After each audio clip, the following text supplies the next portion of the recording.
And tonight on PM Express, we are back to the Galamsey conversation as we digest fresh revelations this week about the political powers fueling the Galamsey Menace.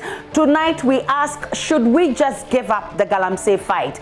Now, because we've heard the Asante Hene himself speak about this menace, and in a recent meeting with stakeholders, he talked about the fact that 30% of the people gathered in that meeting were new individuals involved in Galamsey. This is a big revelation, and he says the fight against Galamsey must be devoid of greed, dishonesty, and hypocrisy. He must know exactly what he's talking about to make such comment. And he said conferences without honesty will yield no results. And I think I agree with that. What we need right now, is it conferences or action? We'll be delving into that shortly. But what reignited this conversation? A military task force this Monday destroyed over 20 excavators while other mining equipment were set on fire on Monday. This has brought about a lot of discussion because who does the excavators belong to? The women's organizer of the NPP, governing party, the governing party, the NPP, and she's been complaining. She's in fact written a petition to the Lands and Natural Resources Minister, and she says she's done a lot for the party. Why should the party treat her this way? And we say, if we have all these political bigwigs fueling the Galamsey Menace, will there ever be an end to this fight? Well, let's look at the Operation Halt, which was introduced by the Minister for Lands and Natural Resources, Abu Jinapor, since he assumed office. Phase 1 deployed 200 military men, and Phase 2, which just ended few days ago, deployed 400 men. Indeed, today the minister has been going around assessing the achievements of the two phases of the military task force, and we'll be seeing whether we've indeed achieved something from this Operation Halt. And let's look at some of the items destroyed. In Phase 1, 9 excavators were destroyed, 127 chamfans were destroyed, 1 fuel pump destroyed. A lot of the items were seized, and Phase 2 is what really has got a lot of people talking because it involves 20 of the excavators of the NPP Women's Organizer, and 28 of the excavators have so far been burnt, 267 chamfans burnt, destroyed, 18 water pumps, 2 industrial pumps, 2 plastic fuel tanks, 5 canoes, 1 wooden structure, 8 industrial batteries, 1 washing platform destroyed. A lot of the items is 21 pumping machines, 2 pump action guns, 1 excavator control board also seized. And the big question we're asking tonight, should we just go to bed, give up the fight against Galamsey because we think we are not winning? Tonight, my guests are experts in this field. They will help us appreciate the problem we are toying with and hopefully devise a better way of handling the issue. Inusa Abdullahi Bistaf Hussein is former Minister of Lands and Natural Resources. Dr. Steve Manteyao is Executive Director of ISODEC and Chairman of Civil Society Platform on Oil and Gas. Yao Graham, Dr. Yao Graham, I must say, is Coordinator of the Third World Network Africa. And thankfully, we'll be joined by Deputy Lands and Natural Resources Minister George Murikuduka. But for the sake of you viewers and to set the tone right for the discussion, listen to Chairman of the Defense and Interior Committee of Parliament, Kennedy Japan. Otumfuo Setsu II also spoke, and the Ashanti Regional Minister on this menace. Na mi fi say emrantia na obehu so mu gina mnanu mu nyina no wo mu nyina etubio sa wo ma hai wo mu ebi ho a 80 cedis a day. Yeah, 50 cedis a day. 50 cedis a day. Yaria wo mu benya. I've always held the view that the young men at the Galamsey site are the ones doing the Galamsey. But now I know that there are big wigs within the MPP and the NDC who are actually engaged in the act. They pay 50 Ghana cedis, 60 Ghana cedis to these young men who end up with terminal diseases they take to their families. mabu bo companies ni na mechire obia MPP ehechire NDC ehechire omu nyina because fe de nneoma na airtime nia aircon airtime papa no fight but onwa kasa MPP fo no omu na egu no ade a president Akufo-Addo person. I'm throwing a challenge to the MPP bigwigs out there engaged in Galamsey to come out and challenge what I'm saying, whether or not they are engaged in the act or not. I have the list, and if I'm challenged, I'm ready and willing to put out the names of the MPP bigwigs who are engaged in the Galamsey activities across the mining regions of the country. I don't want to speculate. Let me keep this. Picture number office be machines. People are doing this with impunity.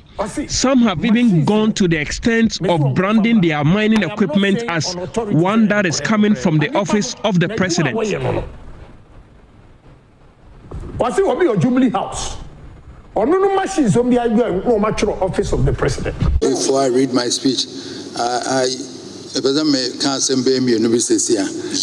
And regional minister name Meba Jina Pomba and almost say and a pachoya can the work ratano so Messama Presso Mecana. And this are no news to be a mechanism Fufrobia, Eden Kakra. Yesterday at my palace, the regional minister and the lands and natural resources minister, Jinapo, made an appeal to me to strictly stick to the prepared speech. I agreed with them, and I respect that. As I said, no crane me catch it almost say, Galamsey, ye can, you know, them have Mechemu, ye chemu, you are nature me and son. A mobile 30% in Moma Galamsey Nina. But honestly speaking, let's be honest with ourselves. I can confidently say that about 30% of participants at this dialogue know those people engaged in the Galamsey activities.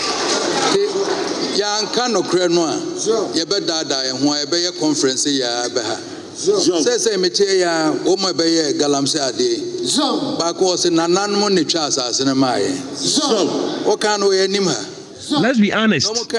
You had people who just came to perform here, and they mentioned that a chief gave out the land to them to engage in the act. Uko krom na sampa so dia asase amase enye Galamsey na ate ho a na hini be na wudie. I say again, let's be honest with ourselves.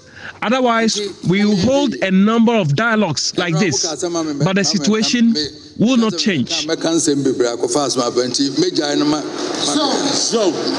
destruction of our farmlands affects food security in this country.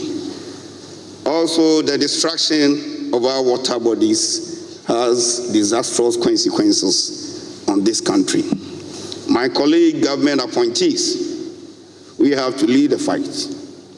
And I think any government appointee who is found engaging in illegal mining must be dealt with the highest level of sanctions. It's time we name and shame. So you had the chairman of the Defense and Interior Committee of Parliament, Kennedy Japan. You had Otumfuo Setsu II and the Ashanti Regional Minister, Simon Osei-Mensah, speaking about how the fight will be difficult if we're not honest about it. I'm grateful, gentlemen, for your time this evening. Let me start with you, Dr. Graham, by gauging your initial reaction to this damning revelation.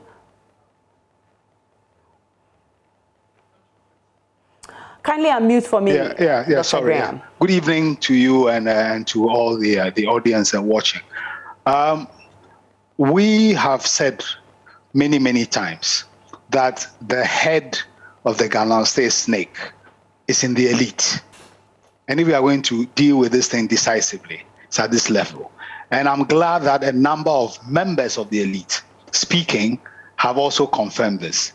I find Kennedy Agyapong's intervention particularly interesting because whilst he also confirmed that there are people in high levels who are engaged in this, At the same time, we also get a sense from his intervention why we are not making progress. Because if he has a list of people who are engaged in criminal activity, he discloses in public, what is it that makes that list something to be protected? These are people who are in high political office. So effectively, whatever his best intentions are, he's engaged also in a protection racket. And the protection racket is one of the reasons why we have a problem. I think Mr. Ajapong will be helping all of us actually, as one of the most prominent people in the MPP, if he made that list public, because it generates pressure. If the Asantehene knows people who are engaged in illegal mining, it will help if he makes that list public. So I'm saying that hinting and claiming that we know people who do this thing, if we have information, it will be helpful. Although I agree that the worst part of the problem is the protection racket, where people feel that because they are in political office or they are connected, they can act with impunity. I think that's a very important part of the problem. However, I think the point also made by the Asantehene about and Kennedy Ajapong, about that people are paid so much to do this work. Hence also are the fact that there are people who do this dangerous work for a living. So it raises the question also about what are the social and economic factors which have made young people vulnerable to be available to do this dangerous work.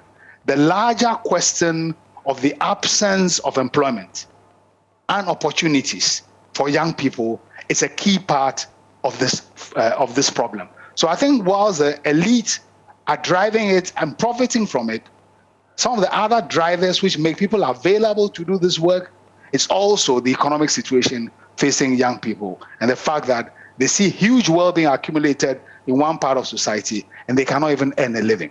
Dr. Graham, we're told that we know those people, but if we know those people, why waste everybody's time? Why waste the country's resources? Is government taking us for granted? Well, I mean, as I said, there's a protection racket going on. And as I was listening to the speeches, my mind went over a number of instances where, for example, you take the short probe into the Ayawaso, the violation incident, where people were called out by a very respectable probe, the former head of Straj and a current member of the Supreme Court. The report was rubbished. And all those people remain in office. And one of them was mentioned recently in connection, with the incident involving the journalist. So there's a culture of impunity and protection at high levels, certainly in political circles. And that also feeds into the fact that, the elites should not be defined purely in terms of the political class, but also the associates, whether traditional rulers or people who are business people. The government is in protecting these people who they know, in that sense, are taking us for a ride. Let me bring in Inusaf Hussaini here, who has been a minister. He's been in and out of the situation. You've encountered similar experience during your tenure, which you describe as too many powerful people making your work difficult. What exactly was your experience?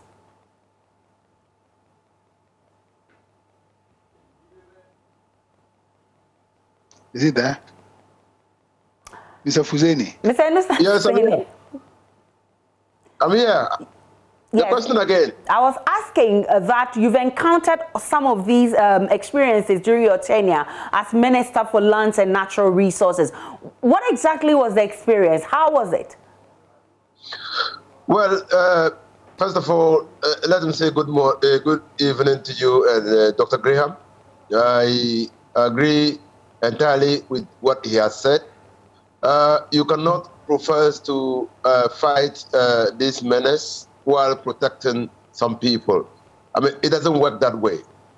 And so if we intend bringing the menace to an end, abating the menace, we must name and shame, and no one should be protected. Now, yes, many people in high places when I was fighting Galamsey, approached me and said probably I was responsible for the reason why the 3 billion Chinese loan was not coming.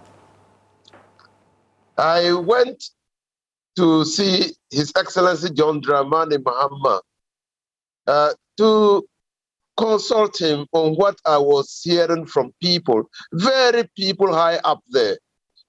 And John Dramani Mahama simply asked me who appointed me minister and who gave me the directives to go and clean the small-scale mining sector of illegalities, and that he had not revoked it. And so I should go back to the office and continue with my work. So yes, many people are going to come after you. Many people who are benefiting from this callous activity, disastrous activity on the environment, are going to come at you. But you have to stand your ground, because there is no way this country can allow these menace to continue. I mean, we will be leaving nothing to the future generations. I mean, if you have done natural resource accounting, no one need tell you that we are depleting our resources so carelessly and irresponsibly that we might not be able to pass on to the future generation anything meaningful, I mean, in the natural resource sector.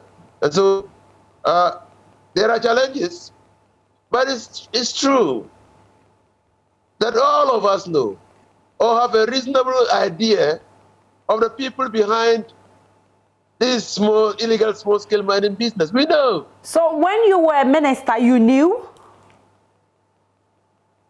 No. When I was minister, I didn't know, but I had an idea how the menace started. When the MPP came into office and they placed a ban, a total ban on small-scale mining, I made my voice heard. I said they were driving the activity underground, and that illegal small-scale mining was going to be the order of the day. I said it time without number, that was not the way to go. What they simply did was to give opportunity to people who were well connected to engage in illegal small-scale mining. That's what they did. And that's what we are seeing. So the rent, people in offices took rent for people to go and despoil the environment. They took rent for people to go and pollute our water bodies. They took rent with regard to the health consequences. Illegal small-scale mining was exposing people in the areas where the mining was taking place too. They took rent. And look, let's not deceive ourselves. I can say that Nana Addo Dankwa Akufo-Addo, the president of the country, has a reasonable idea of the people behind the illegal small-scale mining. I have had discussions with the minister, Samuel Abu Jinapo, and I've given him an indication of the people who might be behind the small-scale mining activity. And so, yes, Kennedy Ajapon doesn't help anybody. He doesn't help himself if he continues to threaten that he will reveal. This is a time to reveal the names of people who are taking Ghanaians for a ride. This is the time. This is the time to hold the former Minister for Environment responsible.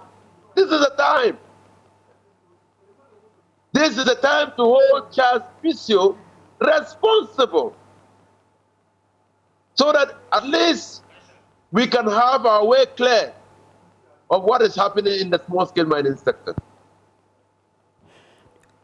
Interesting, but of course, if you listen to the remarks by the chairman of the Defense and Interior Committee, Kennedy Japan, he also mentioned some NDC bigwigs who are also involved in this. Do you have any slightest of idea of who these people might be? He should mention the names. Political equalization will get us nowhere in this fight. Mention the names and let the people clear their names. It's very important. It's very, very important.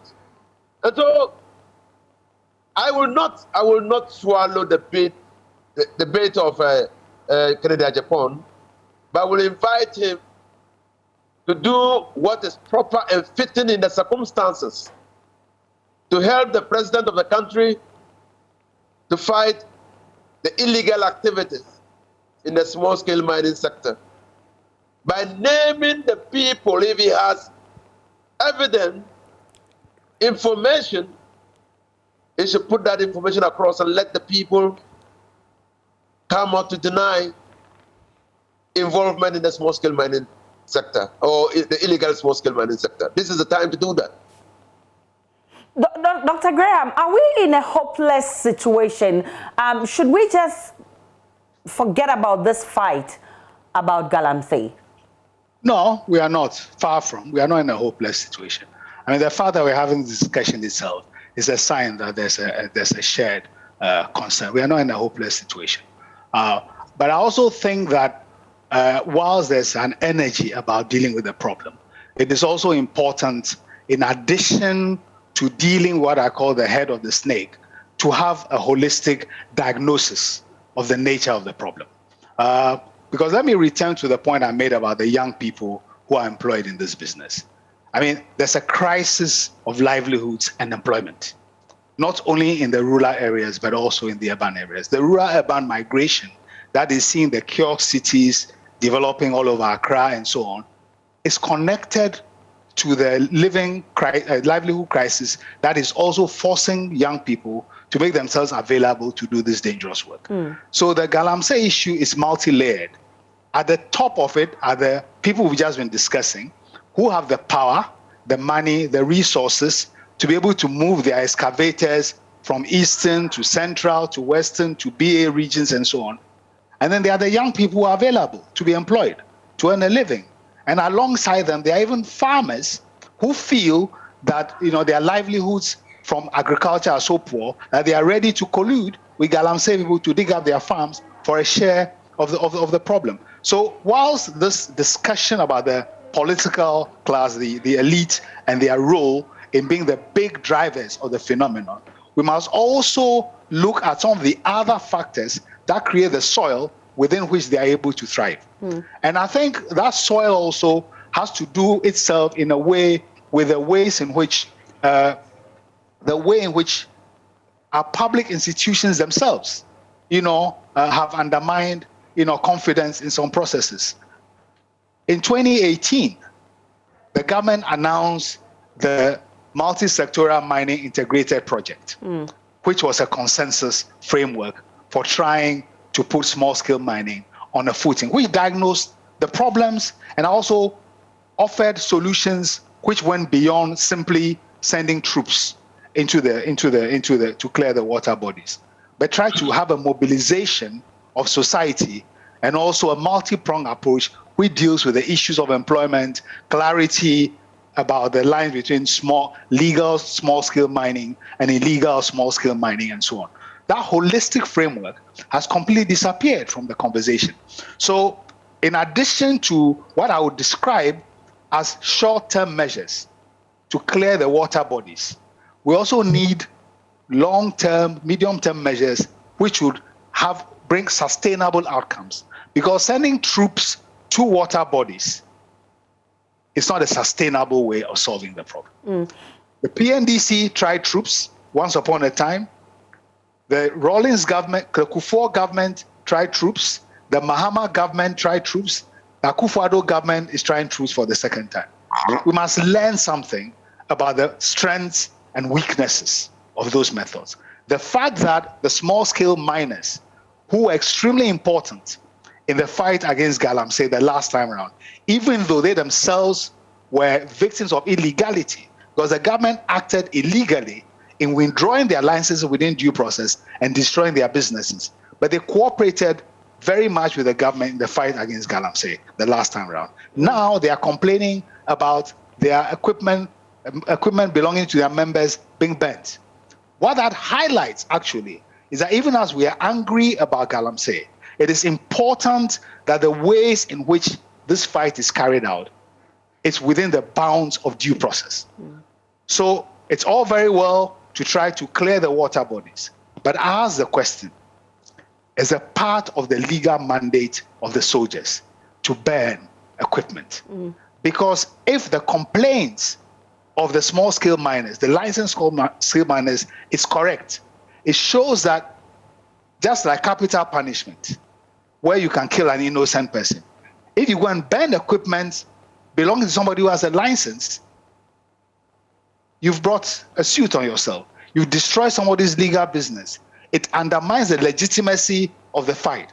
And the soldiers on their own are not going to solve this problem. So even the methods must be of the type that builds consensus, which deepens the consensus that we have, and also gets some of the most active people in the field who can work with the government, that is the legal small-scale miners, to be on side.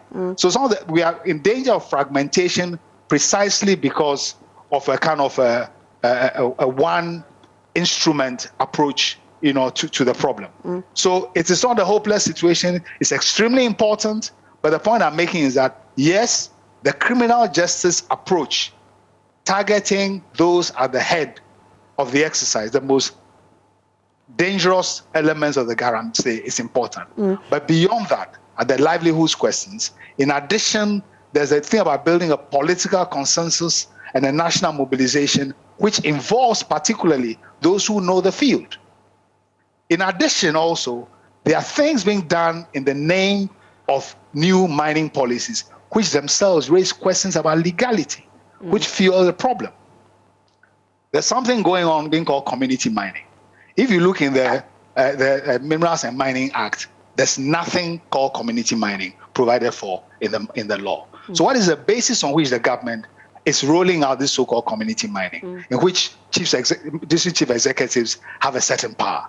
Alongside this, there are parts of the country where legal small-scale miners are having their land taken to be given to large-scale miners. What I'm talking about, there's a complex of factors which are fueling this situation, which deserves attention. And the experience also of the Interministerial Committee, which effectively took over the role of the legally constituted bodies, the ministry, the Minerals Commission, and so on, weaken also the institutional landscape for being able to coordinate things and to go along. So all these things, I think we need to review these experiences and bring them into view so that this interest in dealing with this problem is not reduced simply to how effectively are the soldiers moving on the ground and seizing equipment. But also the range of measures which are interlinked to ensure that we have a sustainable approach to ending the problem. And talking about the military approach, there's also the situation where the military men themselves have been seen. I'm not talking about the Operation Halt military men, though, but we've seen videos of military men who've been sent to the site to actually protect the Galamseys, and they, at a point, had a clash with the police. Has that come to your notice? Yes, but for me, it's just an aspect of how powerful people are able to mobilize public resources and also ensure their own security, so that the small fry, get put before the media cameras, but the big fry are counting their dollars far away from public view.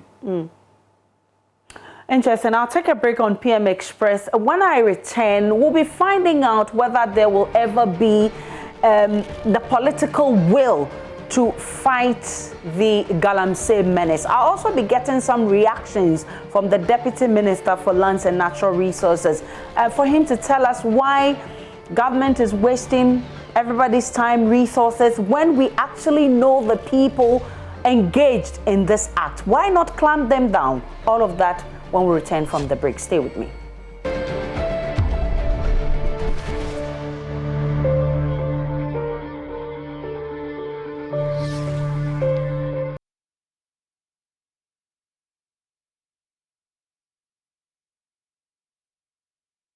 Welcome back to PM Express. Tonight we are digesting the revelations of some big wigs, political forces behind the Galamsey Menace. And we're asking, with all these people around, are we ever going to win the fight against Galamsey? I'll be getting the Deputy Minister for Lands and Natural Resources, George Mrekuduka, to react to some of the issues that have been raised. But let me come to you, Mr. Inusa Fuseni. So why are we unable to go after these people when we really know who they are? What's the problem? Do you know? Aisha, they are very well connected. And so the system itself protects them. Because their fall probably will mirror on the system itself. And the system here, I mean the government. And so that is why the government is hard put to try to deal with them. Because when the matters of those or the names of those who are behind the illegal small-scale mining becomes public, government will be put to shame. I can assure you of that. But let me say that, yes, Dr. Graham, the only reason why illegal small-scale mining was legalized in 1989 was because of its potential to provide employment for the teeming population of this country. Before that, the PNDC government and the Rawlings had engaged in running battles with illegal small-scale miners, mining on large-scale concessions. And 10 World Network had written a lot of articles on that fight and why the Ghanaians were had done by the large concessions.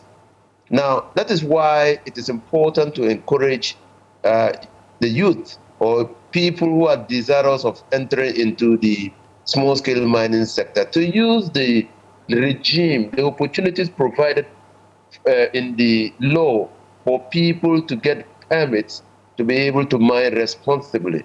You see, because when you get a permit, you are then within the radar of the Minerals Commission. And so if a person who is legally licensed to mine is despoiling the environment, we can hold the district mining inspectors responsible. But those who are mining illegally do not have any responsibility to anybody. And so that is why it is important. Secondly, there will be group insurance. Because we have registered the small-scale miners association, the miners themselves will ensure that their members do the right thing. And that is why it is important to encourage people who want to mine to take advantage of the legal regime provided under the Act. Now, yes, government appears to be adopting measures in fighting this illegal small-scale mining, which are not known to the law. They're not known. There is nothing like community mining. There's youth in mining. But there's nothing like community mining. And you heard Ochihini say that the community mining is worse than Galamsey. It's worse than Galamsey.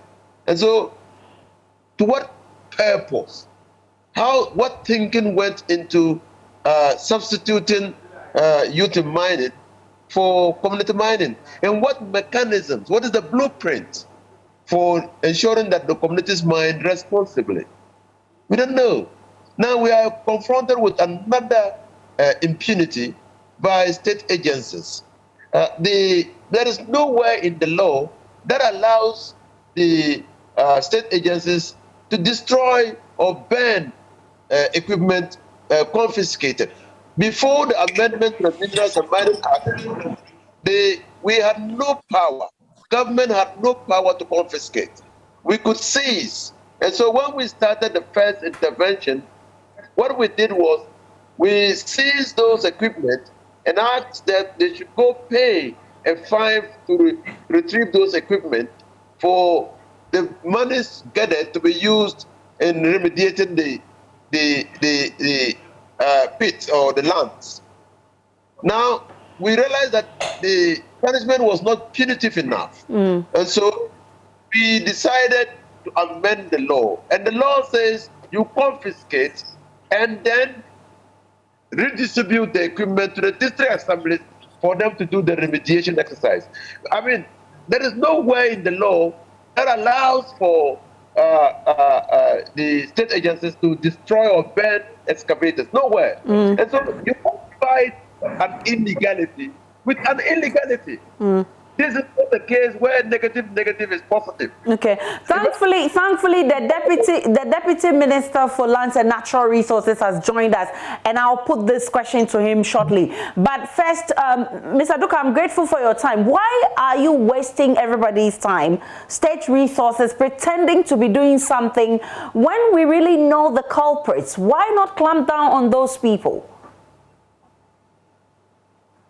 Right. Good evening to your cherished viewers, and good evening to my colleagues. Let me be frank on this matter.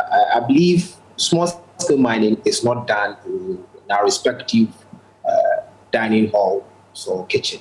It's done in an open place, and people mine, people see in their respective communities. So you cannot even sit here and say, they see mines here, whilst he's not mining there. So you get to the field, you treat, and whoever is behind it will surface. And that is exactly what we're doing. If it belongs to whoever, we know where the land is, we know where they are mining, and we get there, we get your, equipment seized, where, seizing is not applicable, or we may not be able to retrieve the machine. It is destroyed, because what we've realized is that people get to demobilize in a way of getting some of parts removed. Then when soldiers get back to their respective, posts, they go back to mine at night. That has been the report. So if we see that the machine has been, in a way, demobilized for it not to be moved out, obviously the machine cannot be carried. Or people may not be able or will not have the strength to move the machine and put it on the payloader. So what you need to do, you wouldn't have any option than to get it destroyed, because you wouldn't also want them to come back and use it to mine in the river bodies. Okay. So it's not a matter of, as Ghanaians, throwing our hands in despair, being the attitude of, so what do we do? Why are we doing this? Naming and shaming. No. The approach is not about even naming alone. The approach is making sure that we have all the database of the areas that these illegal mining activities are going on. You get there, you hit there, and make sure you stop them. And that is the approach the ministry is using now. So I get worried when somebody will just say, so I know, and I will know those who are behind it.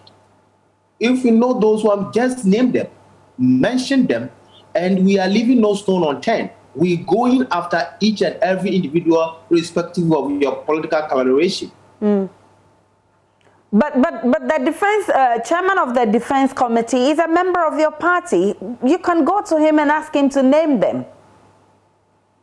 But I wouldn't come on air to tell you all the strategies we mapping out there.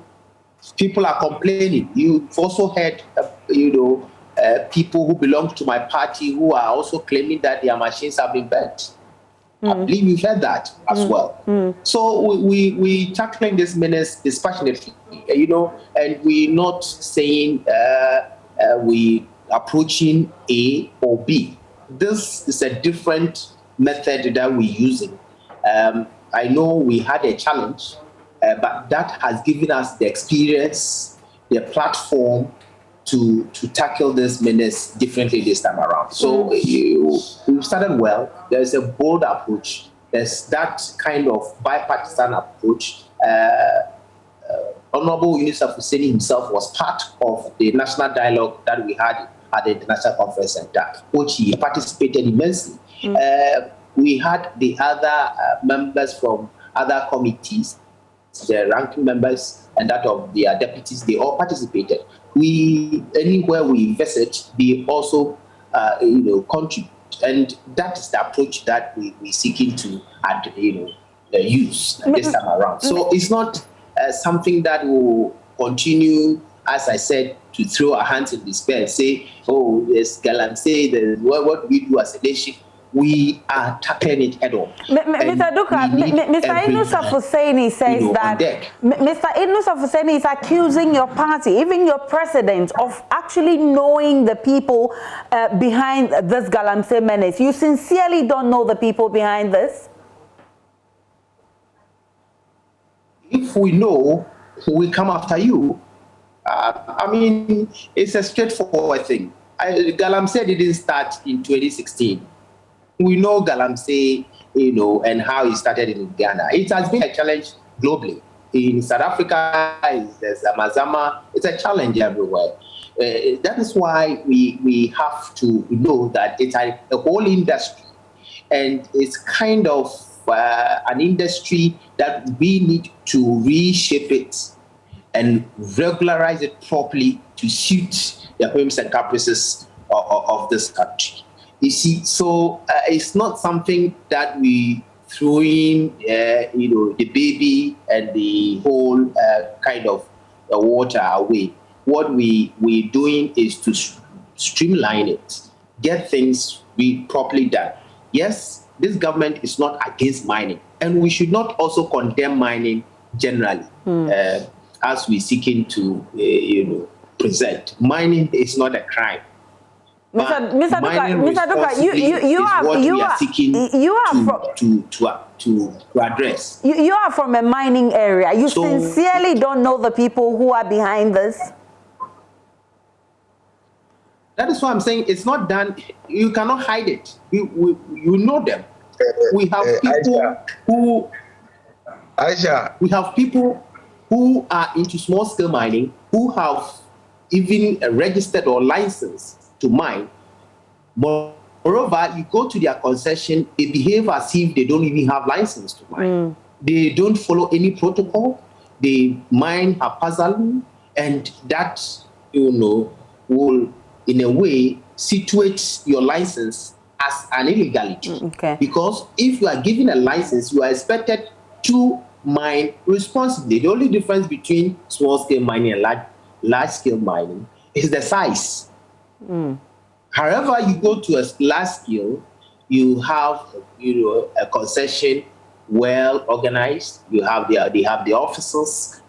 All the protocols follow. So why can't we do same for the small scale mining sector? You get to your concession, you get your officers. If it's even a container, you well painted. You have all the protocols also followed. Somebody will get there and feel that, yes, this is a mining concession that I have visited, and no reasonable person will get there and get your machine destroyed. And that is what we are asking the small-scale miners to be responsible. But the aspect of Mr. give me just a minute. I'll give you the opportunity. Let him land. Mining, we all know them.